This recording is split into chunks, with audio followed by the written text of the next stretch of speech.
आज के कहानी का शीर्षक सबसे बड़ा पुण्य आत्मा।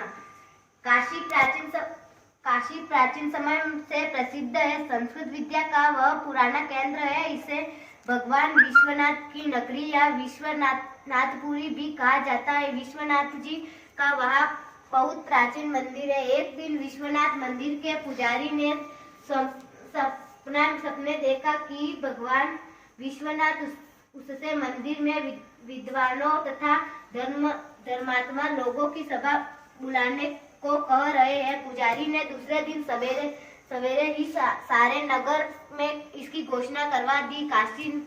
काशी के सभी विद्वान साधु और अन्य पुण्यात्मा दानी लोग भी गंगा जी में स्नान करके मंदिर में आए। सबसे विश्वनाथ जी को जल चढ़ाया, प्रदक्षिणा की और सभा मंडप में तथा बाहर खड़े हो गए। उस दिन मंदिर में बहुत भीड़ थी। सबके आ जाने पर पुजारी ने सबसे अपना संपन्न बताया। सब लोग हर हर महादेव की ध्वनि करके शंकर जी की प्रार्थना करने लगे। जब भगवान की आरती हो गई, घंटे घड़ियाल के शब्द बंद हो गए और सब लोग प्रार्थना कर चुके, तब सबने देखा कि मंदिर में अचानक खूब प्रकाश हो गया है। भगवान विश्वनाथ की मूर्ति के पास एक सोने का पात्र पड़ा था, जिस पर बड़े बड़े रत्न जड़े हुए थे। उन रत्नों की चमक से ही मंदिर में प्रकाश हो रहा था। पुजारी ने वह रत्न जड़ित स्वर्ण पात्र उठा लिया। उस पर हीरो के अक्षरों में लिखा था, सबसे बड़ा दयालु और पुण्यात्मा के लिए यह विश्वनाथ जी का उपहार है। पुजारी जी बड़े त्यागी और सच्चे भगवत भक्त थे। उन्होंने वह पात्र उठाया, सबको दिखाया। वे बोले, प्रत्येक सोमवार को यह विद्वानों की सभा होगी, जो सबसे बड़ा पुण्यात्मा और दयालु को सिद्ध कर देगा, उसे हर स्वर्ण पात्र दिया जाएगा। देश में चारों ओर यह समाचार फैल गया। दूर दूर से तपस्वी त्यागी व्रत करने लगे। दान करने वाले लोग काशी आने लगे। एक साधु ने कई महीने लगातार चांद्रायण व्रत किया था। वे उस स्वर्ण पात्र को लेने आए, लेकिन जब स्वर्ण पात्र उन्हें दिया गया, उनके हाथ में जाते ही वह मिट्टी का हो गया। उसकी ज्योति नष्ट हो गई।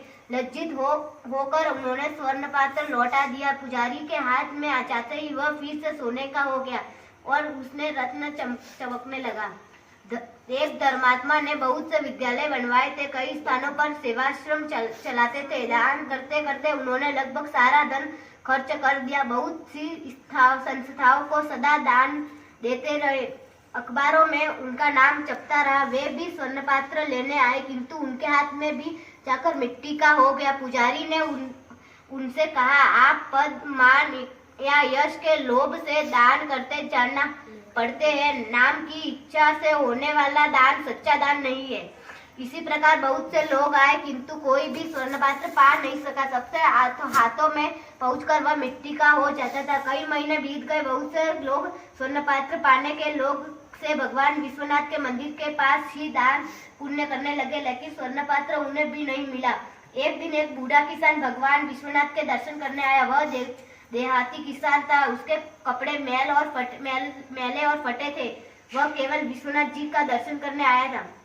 उसके पास कपड़े में बंधा थोड़ा स्तू और एक फटा कंबल था। लोग मंदिर के पास गरीबों को कपड़े और पूरी मिठाई आदि बांट रहे थे, किंतु एक कौड़ी मंदिर से दूर पड़ा कराया रहा था। उसे उठा नहीं जाता। उसके सारे शरीर में घाव थे। वह भूखा था, किंतु उसकी ओर कोई देखता तक नहीं था। बूढ़े किसान को कौड़ी पर दया आ गई। उसने अपना सत्तू उसे खाने को दे दिया और अपना कंबल उसे उड़ा लिया। वहां से वह मंदिर में दर्शन करने आया। मंदिर में पुजारी ने अब नियम बना लिया था कि सोमवार को जितने यात्री दर्शन करने आते हैं, सबके हाथ में यह एक बार वह स्वर्ण पात्र रखते हैं। बूढ़ा किसान जब विश्वनाथ जी के मंदिर में दर्शन करने गया, पुजारी के हाथ में वह स्वर्ण पात्र रख दिया। उसके हाथ में जाते ही स्वर्ण पात्र में जुड़े रत्न दुगुने प्रकाश से चमकने लगे। सब लोग बूढ़े की प्रशंसा करने लगे। पुजारी ने कहा, जो निर्लोभ है दीनों पर दया करता है, जो बिना किसी स्वार्थ के दान करता है और दुखियों की सेवा करता है, वही सबसे बड़ा पुण्य आत्मा है।